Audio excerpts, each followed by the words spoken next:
What's up, everybody? Today I'll make it cozy. We're gonna make this saya for this Tajiro 210 Gyuto. And we can't have an awesome chef knife without taking it for a test bin, am I right? So we're also gonna make a yummy meal, so stick around. You get a twofer today.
I must have died to go to heaven, because this one, the Gyuto, feels just like it should.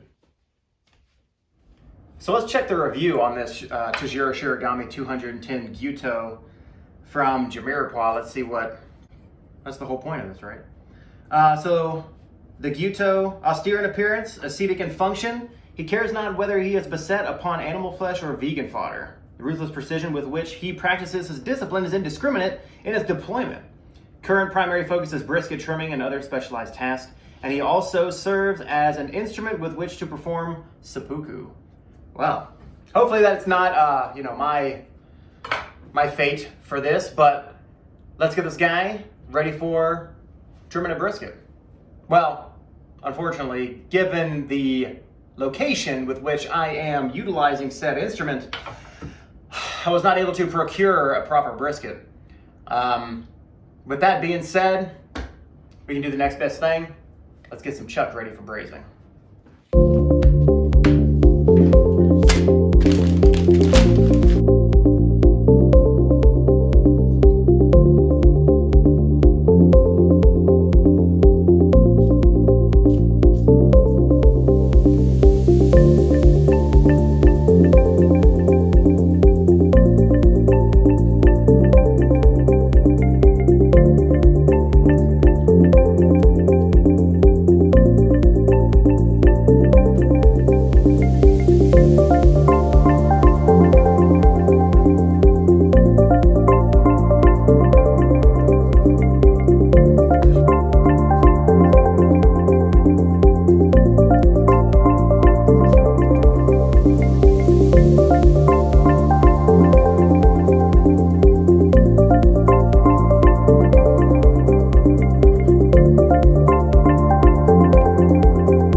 I'll tell you, after finishing a mill like that, maybe in record time, and after being lent some Japanese steel, it's hard to send it back proper without a thank you gift. And I think that's what's next. Let's make a Saya. All right, so let's talk about the plan before we get into the build.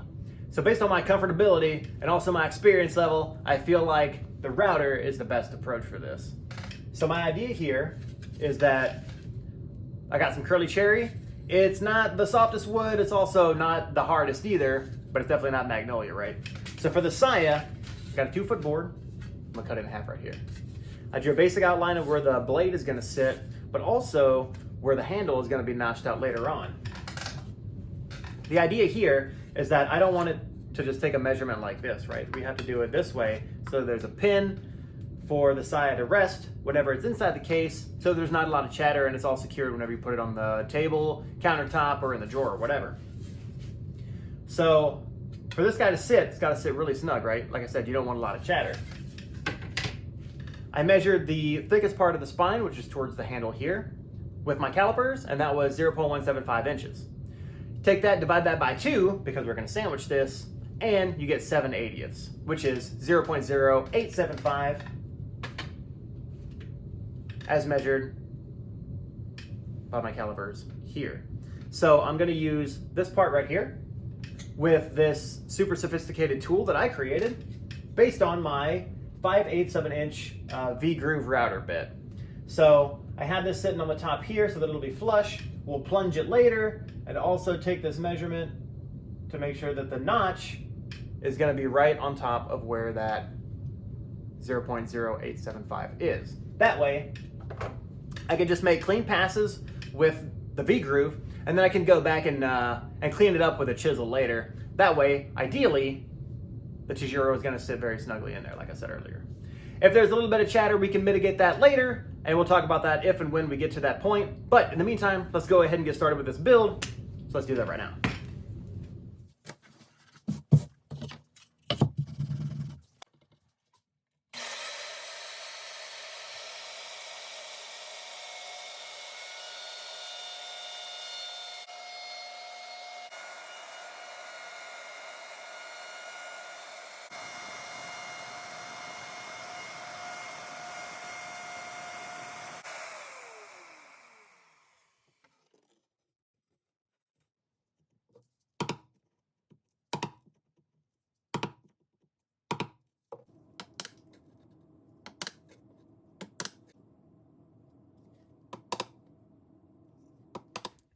So we got the first side of the Saya, the first Saya side, routed out. I had to go back, obviously, to redo the spot where the handle is going to come through. Pin's gonna be around in this area. And then all I have to do is just take this and put it on this side. We're just gonna do a mirror image. So let's go through with the paper.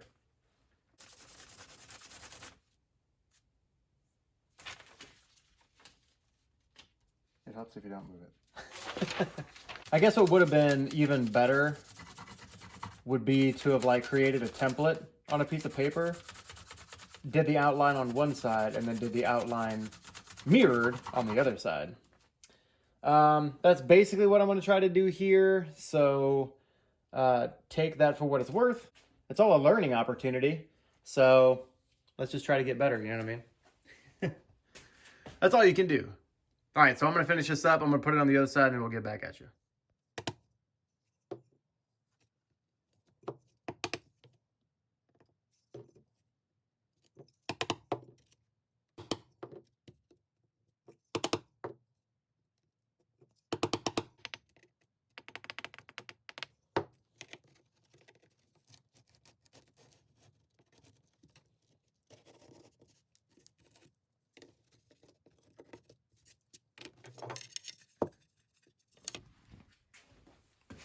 All right, we have the Saya in its intermediate form. So what we want to do is we want to remove the Tajiro from its sheath.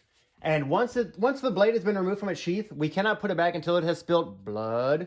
But in the meantime, we're going to just give this a little test spin. Now, granted, I haven't cut out the mark for the handle to fit into yet. And also I haven't done the part for where the pin is going to go. But just for the most part, you can at least tell this is what you want in the intermediate stage. You want it to be able to snap into place, and then you also don't want it to fall out immediately, because that's the whole point. Other thing that I'm thinking about doing before I finish up the aesthetics of the case is I want to try to put a little notch in the blade right here, sort of like how this little happened, right? There's a little right there, but I'm going to add a little right up here. That way, I mean, this is hardened steel, right? It's more brittle, which is why it's so amazing in terms of chopping and holding an edge. But that being said, granted this is soft wood, I still want to put something to protect the tip. You know, always got to protect your tip. So I'm going to go ahead and get this glued together. I'm going to clamp it. I'm going to take this to the bandsaw and get all the marks that I need to cut out. I'm also going to do the profile for the top and bottom, just to, you know, it's not supposed to be square. It's supposed to take the profile of the knife. So that's what's going to be coming up next.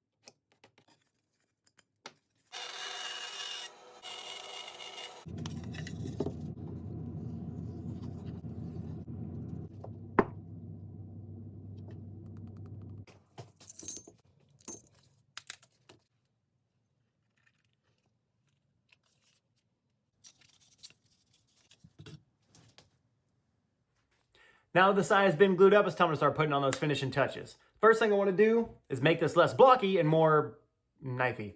So I went ahead and inserted the blade, and I drew a rough outline of the excess where I want to take that off on the bandsaw, and also I'm going to try to smooth out those edges too.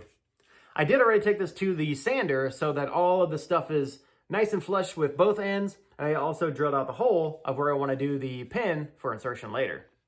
The way that I wanted to do that was I took one of those like brass tubes that you use for like pen blanking or whatever, and I just cut it on the bandsaw, and I just I'm going to scuff this up later just to get it ready for epoxy, but I also want to file it down to make sure that it's not going to interfere with insertion.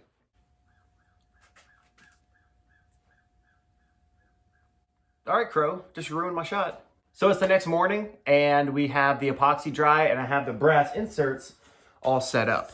So there's the little bit right there, you can probably see. I got it sanded, I smoothed out the rough edges, and now it's starting to look more finished, more better. Grammar. Anyways, last thing I want to do is get that pin.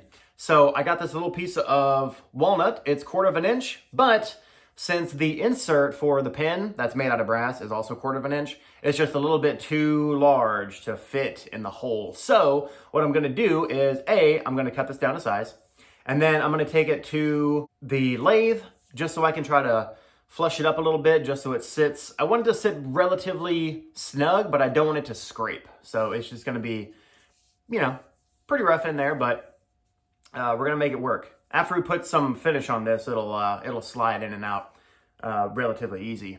But like I said, I don't want it to be so snug where like once the pin's inserted, you can't get it out. So let's go ahead and knock that out.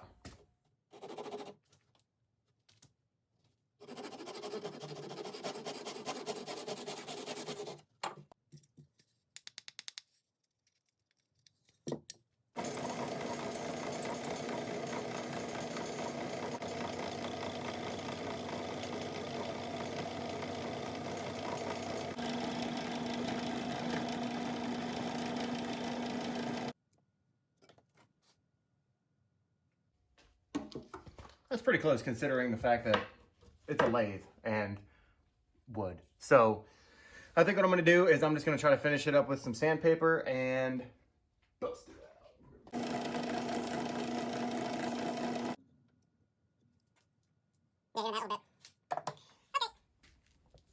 All right, I've cut off the excess. Again, overkill, but you know what? I got the replacement lathe and I wanted to use it. So I feel like walnut, it's a little bit harder. Let's go ahead and Anyways, all right, enough talk. Let's do this. So this should be snug, but not too snug. Oh, that's pretty good. Is it scraping though? Is walnut coming away? No. It sounds worse than it is, I guess. Oh, beautiful. Man, that's gonna look nice with some polish. Whoop! Oh, I lost it. All right. Abort. All right. So this is the before, right? This is how it's shipped in a awesome case. I mean, I'm not putting down the craftsman person who did this, but I mean,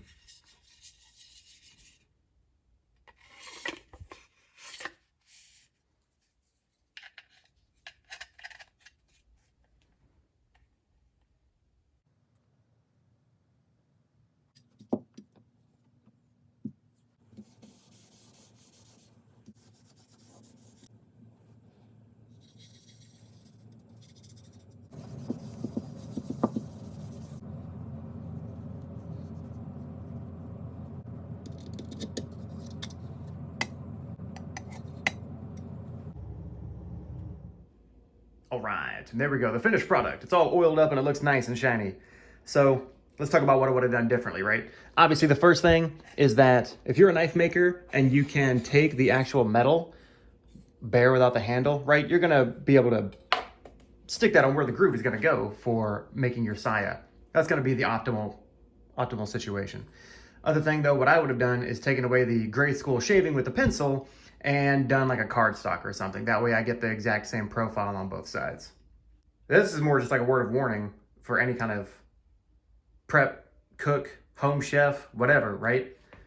For a blade like this is hard, so it's more brittle. What you don't want to do is take it to like a plastic cutting board, right? Because that's going to ruin your edge more so than, you know, anything else. Other thing you want to do is don't use this as a scraper, right? You don't want to like chop something, scrape it with this, throw it in the pan, right? Get a proper scraper, something that you can do like a pastry cutter even, right? Piece of plastic, something that's going to keep your edge very nice and well honed and well, you know, usable for the future, right?